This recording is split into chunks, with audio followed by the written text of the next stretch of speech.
Capital TV देख रहे हैं आप। मैं हूं आपके साथ पूजा। ब्रेकिंग नाउ में बड़ी खबर महाराष्ट्र से आपको बता रहे हैं, जहां पे महाराष्ट्र की राजनीति में एक बार फिर से भूचाल आने की खबर है। शरद पवार को लेकर बड़ी खबर ये सामने आ रही है कि शरद पवार एनडीए में शामिल हो सकते हैं। बीजेपी की तरफ से मोदी कैबिनेट में शामिल होने का ऑफर शरद पवार को दिया गया है। और इसी बीच एक और बड़ी खबर आपको बता दें, सियासी हलचल के बीच शरद पवार ने 20 अगस्त को पुणे में अपने समर्थक विधायकों की अहम बैठक बुलाई है। तो बड़ी खबर के साथ मेरे साथ न्यूज रूम से जुड़े हुए हैं कैपिटल टीवी के editor in chief doctor Manish Kumar. क्या शरद पवार एनडीए में शामिल होंगे? देखिए, ये ऐसा ही लग रहा है कि जब आप कभी किसी सुखद यात्रा पर निकलते हो, बहुत चैलेंजिंग यात्रा पर निकलते हो और घर से निकलते ही बिल्ली लांघ दे तो क्या होगा। और यहाँ ऐसा हो रहा है कि हर मोड़ पे इस I.N.D.I.A वालों के हर मोड़ पे काली काली बिल्ली जो है वो लांघ दे रही है। क्या खबर आ गई है बताइए। बवाल चल रहा है। बवाल इसलिए चल रहा है कि शरद पवार के ऊपर भरोसा कांग्रेस पार्टी का खत्म हो गया है। ये खबर चली आ रही है कि 4 बार शरद पवार बार 4 बार आप अजित पवार से मिल रहे हैं, ऑफर दिए जा रहे हैं, ऑफर लिया जा रहा है, निगोशिएशंस चल रहे हैं। आपके बड़े बड़े लीडर जो अब आपके साथ बचे हुए हैं वो जाकर के मिल रहे हैं। बताइए, नवाब मलिक वो जेल से बेल के ऊपर बाहर निकला हुआ है, उसकी भी मुलाकात अजित गुट के साथ, वो भी अजित गुट के साथ चले गए।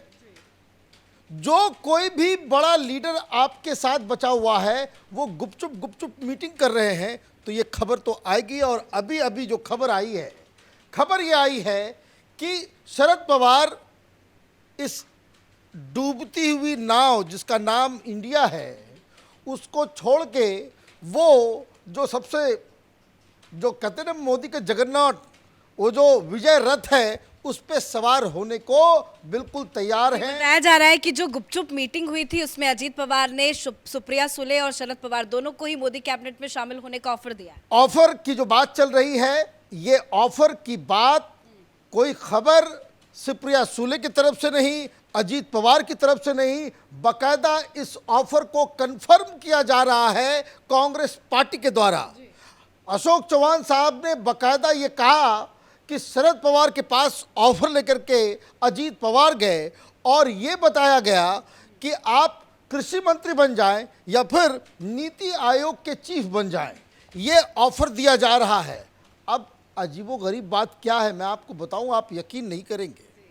वो ये कि ये जो कांग्रेस पार्टी के बहुत बड़े पूर्व प्रधानमंत्री मुख्यमंत्री हैं महाराष्ट्र के अशोक चौहान, वो खुद बीजेपी में, लेकिन वो तो कह रहे हैं कि शरद पवार को अपना स्टैंड क्लियर करना चाहिए।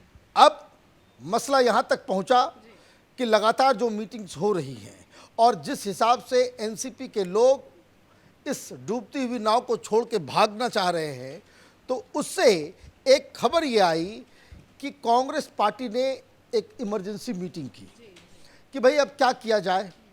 तो हुआ ये कि पहले तो एक हमें स्थितियों के बारे में उसके एक एनालिसिस करना चाहिए। एनालिसिस में पाया गया कि भाई वो जा भी सकते हैं। अब ऑफर की बात सामने आ रही है, सुप्रिया सुले को भी यहाँ पे मंत्री बनाने की बात की जा रही है। तो ऐसे में कांग्रेस पार्टी ने अलग रुख लिया। कांग्रेस पार्टी ने सबसे पहले कहा कि आप अपना रुख जो है वो क्लियर कीजिए। ये कब?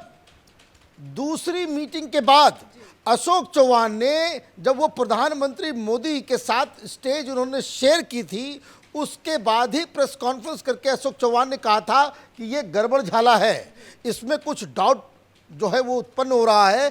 शरद पवार को इस तरह के प्राइवेट किसी एनजीओ की फंक्शन में प्रधानमंत्री मोदी के साथ खड़े नज़र नहीं आना चाहिए। और दूसरी चीज़ वो तब जब राज्यसभा में वोटिंग हो रही है दिल्ली सर्विस बिल के ऊपर, वहाँ आपको भाषण देना था, सरकार के खिलाफ बयान देना था, आप सबसे वरिष्ठ लीडर हैं। तो ये तो उस समय ही चल रहा था, लेकिन उसके बाद मालूम चला स्टैंड क्लियर क्या होगा।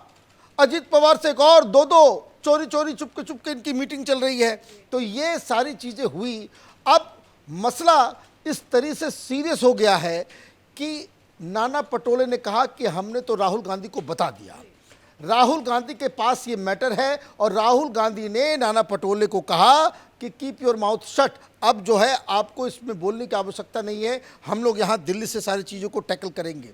तो अब जो आज जो नया बयान आया है कि आप अपने स्टैंड को क्लियर कीजिए फिर से अशोक चौहान का, तो इसका मतलब ये है कि राहुल गांधी की तरफ से ये निर्देश दिया गया होगा। अशोक चौहान बड़े कांग्रेस पार्टी के पुराने लीडर हैं, वो आउट ऑफ द टर्न जाकर के बयान देने वाले व्यक्ति। मतलब कांग्रेस पार्टी की तरफ से शरद पवार को अल्टीमेटम। यस, ये अल्टीमेटम दिया गया है कि आप अपने पोजीशन को एकदम राफ साफ कीजिए, ये मीटिंग जो हो रही है इसको बंद कीजिए, और बंद अगर आप नहीं करते हैं तो ये समझा जाएगा कि आप हमारे विश्वासप्रद नहीं हैं। लेकिन ये सारी चीज़ें हो ही रही थी कि रिपब्लिक टीवी ने और मीडिया ने जो है वो खबर चला दी कि वो बीजेपी में शामिल हो रहे हैं। ये बाकायदा बीजेपी भी चाहती है कि वो एनडीए में शामिल हो जाए।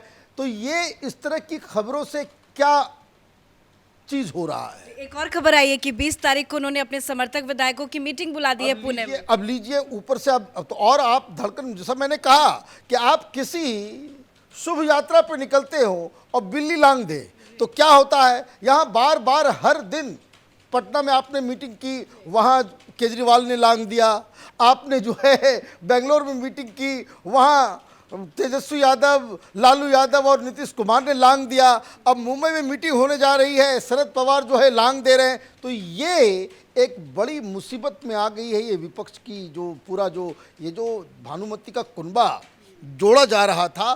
तो अब कांग्रेस पार्टी भी तैयारी कर चुकी है, उन्होंने अपने पर्यवेक्षकों को भेज दिया है कि भाई ज़रा सा पता करो ये 48 के 48 सीटों पर अगर हम अकेले लड़े तो क्या होगा, उद्धव ठाकरे को लिया जा सकता है, नहीं लिया जा सकता है, शरद पवार अगर उधर चले जाएंगे। तो ये सारे लोग अपनी अपनी तैयारी में जुट गए हैं।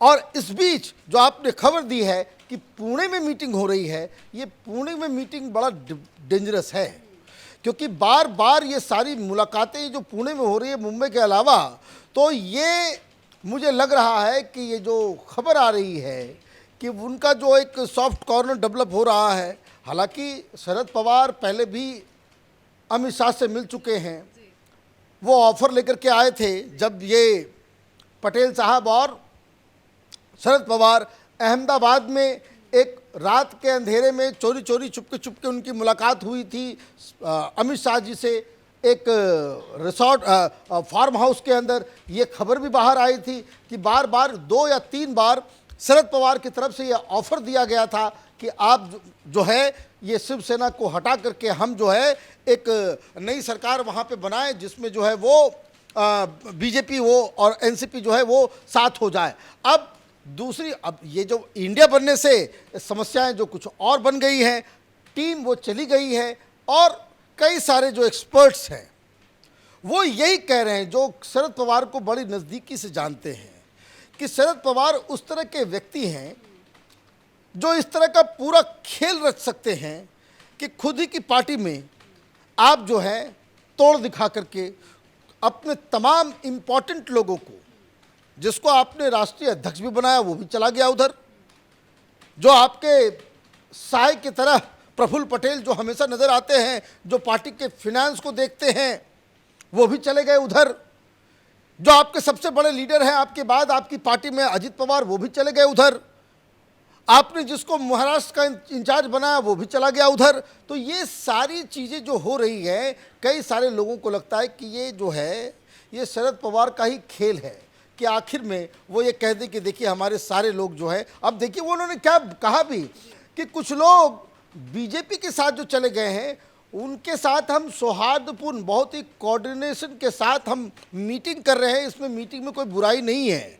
अब ऐसे में तो धड़कन तो बढ़ेगी ही, दिल्ली में लोगों का टेम्परेचर भी बढ़ेगा कि भाई अगर ये महाराष्ट्र के अंदर मीटिंग है 31 और 1 तारीख को, और उसके पहले आपके गठबंधन का सबसे बड़ा व्यक्ति, सबसे एक्सपीरियंस पॉलिटिशियन वो जंप करके उधर चला जाता है, तब तो ये जो INDI है वो एक डूबती हुई, तो ये कितना बड़ा झटका होगा INDI का मतलब है कि नॉन एग्जिस्टेंट है, ये खत्म हो गया है इंडिया, ये जो गठबंधन है for all practical purposes it is dead, खत्म। अगर शरद पवार नहीं है तो आप ये समझिए कि 48 के 48 सीटों के ऊपर ये विपक्षी जो एकता दिखाई जा रही है वो 0 सन्नाटा हो जाएगा और इसका इम्पैक्ट अलग अलग राज्यों में होगा। और शरद पवार अगर जाते हैं तो फिर नीतीश कुमार भी अब सोचना शुरू करेंगे कि भाई क्या हमें इसके साथ रह करके हमें न लीडर बनाया जा रहा है, न कोऑर्डिनेटर बनाया जा रहा है,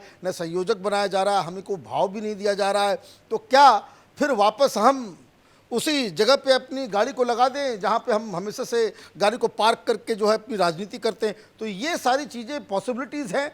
जो खबर आ रही है ये सोनिया गांधी, राहुल गांधी और कांग्रेस पार्टी के तमाम जो रणनीतिकार हैं उनके लिए बहुत बड़ा एक झटका है। धन्यवाद अपडेट के लिए। तो एक बार नहीं बल्कि कई बार अजीत पवार और शरद पवार की मुलाकात हो चुकी है और गुपचुप मुलाकात को लेकर ही कई तरह के सवाल खड़े लगातार किए जा रहे थे। लेकिन इसी बीच आज की सबसे बड़ी खबर आपको बता दें, खबर ये सामने आई है कि जब अजीत पवार और शरद पवार की पुणे में मुलाकात हुई तो अजीत पवार ने शरद पवार को मोदी कैबिनेट में शामिल होने का ऑफर दिया है और बताया ये जा रहा है कि बहुत जल्द शरद पवार पलटी मार सकते हैं, एनडीए में शामिल हो सकते हैं। इस बड़ी खबर में मेरे साथ फिलहाल इतना ही। कैमरा पर्सन अशोक के साथ मैं पूजा, कैपिटल टीवी।